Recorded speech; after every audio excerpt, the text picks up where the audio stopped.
You go submit, surrender everything to God. And then you move on because you're pursuing the kingdom. Because we're supposed to be living at peace. And if someone is consistently trying to grieve your spirit, trying to make you go further and further away from Christ, you have the responsibility to leave that situation. It's kind of like the same verse that says that, okay, if your right arm causes you to sin, you cut it off. Not literally, right? But the principle is that whatever is causing you to drift and either sin or get far and further from God, you cut it off. There'll be relationships that are not aligned, that make you drift and get further from God.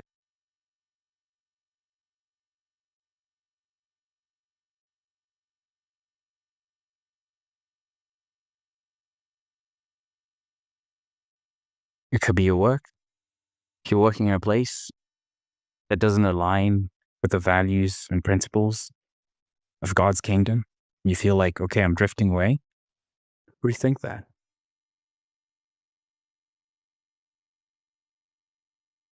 It could be what you watch, the content you watch. Rethink that as well. But whatever it is that is causing you to drift and get further from God, we remove that. That is our responsibility. And that is how we renew our minds. Because those things place us in a pattern where we start thinking about things that will prompt us, will make us feel like we want to react.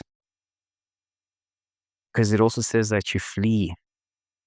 You resist the devil. Flee from the devil. You don't remain and stay there.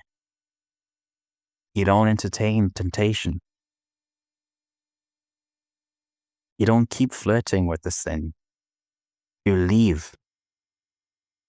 That is our responsibility. That is us now fighting.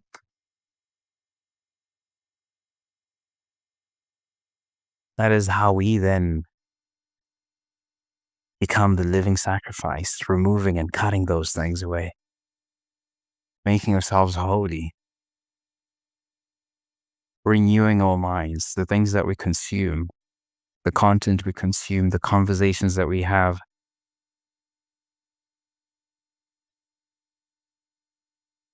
That is what we have to think about.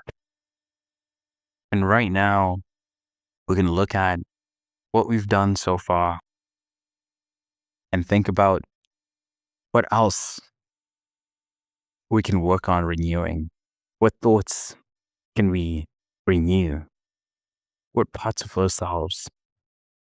What things have come up over the past 4 weeks that we can really focus on and start thinking, okay, I need to really think about this. And moving forward,